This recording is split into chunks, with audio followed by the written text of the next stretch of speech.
Benvenuti in soffitta, dove il passato rivive e il fascino di un'epoca indimenticabile continua a farci sognare con la bellezza delle sue protagoniste. Oggi abbiamo il privilegio di immergerci nella vita straordinaria di una donna che ha segnato la storia del cinema italiano e internazionale con il suo talento e la sua bellezza e il suo spirito indomabile, Nicoletta Machiavelli. La sua storia è quella di un viaggio avventuroso attraverso il mondo del cinema, ricca di incontri, scoperte e soprattutto di una libertà inesoribile che ha guidato ogni sua scelta e ogni suo passo.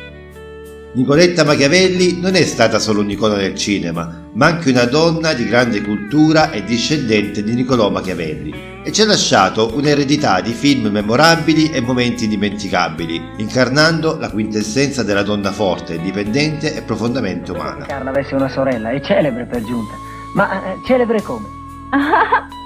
Come attrice non ancora. Se ti sei perso una puntata del podcast, non disperare, la puoi recuperare nella playlist dedicata. Ti lascio il link nella descrizione del video. Se ancora non sei iscritto alla soffitta, iscriviti per rimanere sempre sintonizzato sui miei contenuti, perché, mi pare proprio il caso di dirlo, ne vedremo delle bellissime come la nostra Nicoletta Machiavelli. Pensi soltanto al tuo denaro. Non ottieni nulla senza.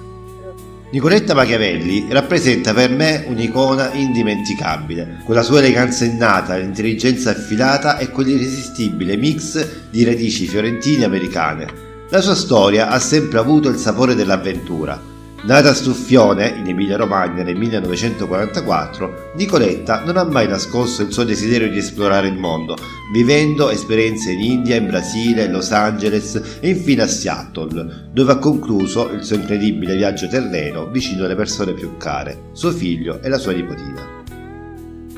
La sua bellezza mozzafiato non passò inosservata a Piero Gherardi, che la propose a Dino De Laurentiis per il ruolo di Eva in La Bibbia di John Huston.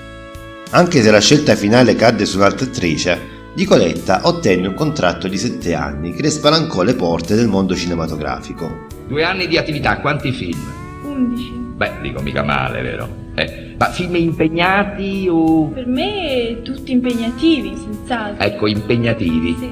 I 2 ruoli che mi hanno dato più soddisfazione sono il terzo film, Una questione d'onore. Quello di Zappa. Nonostante De Laurentiis la vedesse quasi come una sua proprietà, Nicoletta riuscì a lasciare il segno in film di rilievo, dall'esordio in Una questione d'onore di Luigi Zampa, dove esordì da protagonista con Ugo Tognazzi, Thrilling nell'episodio di Carlo Lizzani dove fu a fianco di Alberto Sordi, I nostri mariti nell'episodio di Luigi Filippo D'Amico dove ha il curioso ruolo di una donna che diventa uomo. Non mi sento affatto donna. E che ti senti? Mi sento uomo. Roberta, non parlare così che mi fai male. Venne spedita nel mondo degli 007 con Matchless di Alberto Lattuada e nel curioso Se tutto le donne del mondo di Henry Levin, fino a immergersi nel genere degli spaghetti western. All'inizio non amava particolarmente il genere western per le lunghe ore di trucco e la polvere, ma fu proprio lì che si ritagliò un ruolo in primo piano. Memorabile il suo personaggio di Indiana al fianco di Burt Reynolds in Navajo Joe di Sergio Corbucci, presto seguito da Un fiume di dollari di Carlo Rizzani, Un minuto per pregare, un istante per morire di Franco Giraldi, Una lunga fila di croci di Sergio Garrone. Nel parlare di Nicoletta Machiavelli non possiamo trascurare il suo ruolo in Giarrettiera Colt del 1968, un film che cattura non solo l'essenza degli spaghetti western, ma serve anche da palcoscenico per la sua sensualità e il carisma di Nicoletta. La sua interpretazione è un perfetto equilibrio di forza e femminilità, dove ogni gesto e ogni sguardo contribuiscono a creare un personaggio indimenticabile che incarna la bellezza e la determinazione. La Machiavelli con questo film diventa un simbolo di sensualità che trascende il tempo, lasciando un'impronta indelebile nella memoria degli spettatori. E su questo punto vorrei conoscere anche la tua opinione. Scrivimi in un commento che cosa ne pensi e se il video ti sta piacendo non dimenticare di farmelo sapere con un like.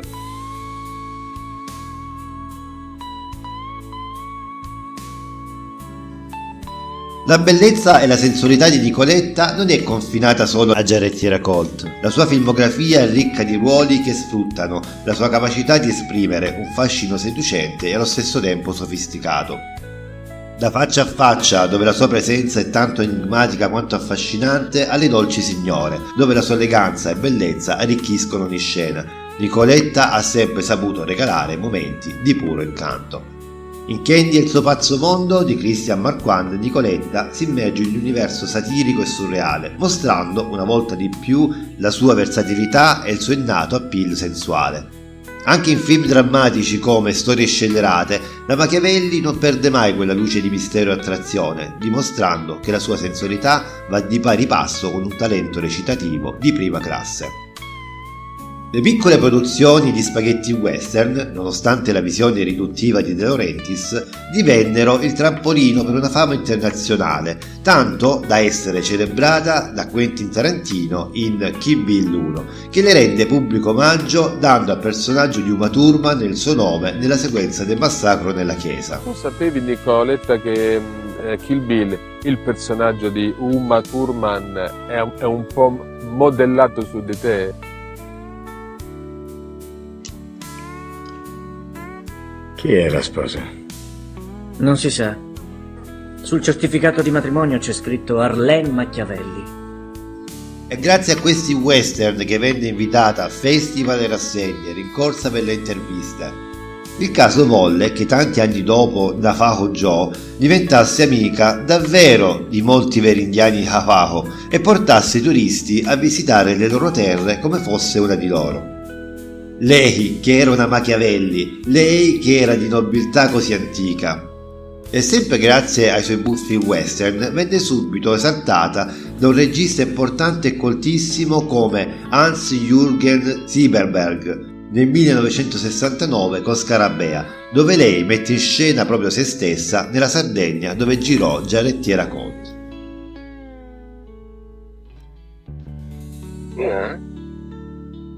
Wie wär's mit einer kleinen Fahrt? Non si sentì mai davvero un'attrice e precipitò nel cinema come precipitò nei pazzi anni 60 con molta ingenuità. La troviamo in buffe produzioni internazionali come Quei Temerari nelle loro pazze, scatenate e scalcinate carriole, in Femmine insaziabili di Alberto De Martino, diretta da Paolo Cavara nell'interessante La cattura al fianco di David McCallum, dove lei è una cecchina. Negli anni 70 la sua vita prese una svolta drammatica, con accuse di terrorismo e problemi legali, ma continuò a lavorare in film di spessore, dimostrando una resilienza e un talento unici. E gira film anche molto buoni, come Mordi e fuggi di Dino Risi, dove lei è una brigadista dai capelli corti al fianco di Oliver Reed, capo di un gruppo che ha rapito Marcello Mastroianni e Carol Landé. Un film assolutamente profetico e importante sugli anni di piombo. O l'incredibile Storie scellerate di Sergio Citti, che adorava, dove si esibisce in un nudo da paura in tutta la sua bellezza. Per non parlare dei suoi noir in una serie di polizieschi italo-francesi dove incontra colossi come Alain Delon e Jean Gabin. Ma la troviamo anche in ruoli importanti nel grande film di Andrzej Żuławski, L'importante amare, in Le castagne sono buone di Pietro Germi, in Al di là del bene e del male di Liliana Cavani. In seguito al pensiero di Osho che lei aveva abbracciato, i viaggi in India, il desiderio di scappare di Nicoletta era sempre più grande. Ogni tanto tornava in Italia, in Francia, faceva un film e ripartiva. Il suo ultimo film è stato La Fuite Lavande del 1983 di Christian Zebib, poi si ritirò dalle scene. Sempre allegra, sempre sorridente, negli ultimi anni viveva con poco a Seattle, dove si era rifugiata col figlio, che aveva cresciuto in giro per il mondo nei suoi viaggi assurdi. Insegnava italiano agli americani e portava piccoli gruppi in Italia ogni settembre a studiare la nostra cucina. In seguito a una malattia morì nel 2015 negli Stati Uniti, dove si era infine stabilita. Il funerale venne celebrato con il rito indiano, in onore al suo amore per la cultura dei nativi e alla sua carriera. La sua scomparsa è stata un addio silenzioso, ma il ricordo di Nicoletta Machiavelli rimane vivo, una donna di straordinaria bellezza, talento e spirito libero. E così giungiamo alla fine di questo episodio dedicato alla straordinaria Nicoletta Machiavelli. Il racconto della sua vita, delle sue avventure, delle sue sfide ci lascia non solo il ricordo di una grande artista, ma anche di una donna eccezionale, la cui bellezza esteriore era solo il riflesso di un'anima intensamente viva e ricca di sfumature. Nicoletta ci ha insegnato che la vera libertà si trova nel percorrere il proprio cammino con coraggio, lasciandoci ispirare dalle scelte audaci e dalla sua indipendenza. La sua eredità va oltre i film e i ruoli che ha interpretato, è un invito a vivere pienamente ed abbracciare il mondo con curiosità e non avere mai paura di essere se stessi. Mentre chiudiamo questo capitolo, portiamo con noi l'immagine di Nicoletta, un faro di luce che continua a brillare nel cielo del cinema e nelle nostre vite, ricordandoci che ogni giorno è un'avventura da vivere con passione. Se questo video ti è piaciuto, non dimenticare di lasciarmi un like e di condividere. Iscriviti alla soffitta di Pippo per rimanere sempre aggiornato sui miei contenuti. Noi ci vediamo alla prossima, sempre qui, sempre sulla soffitta di Pippo. Ciao!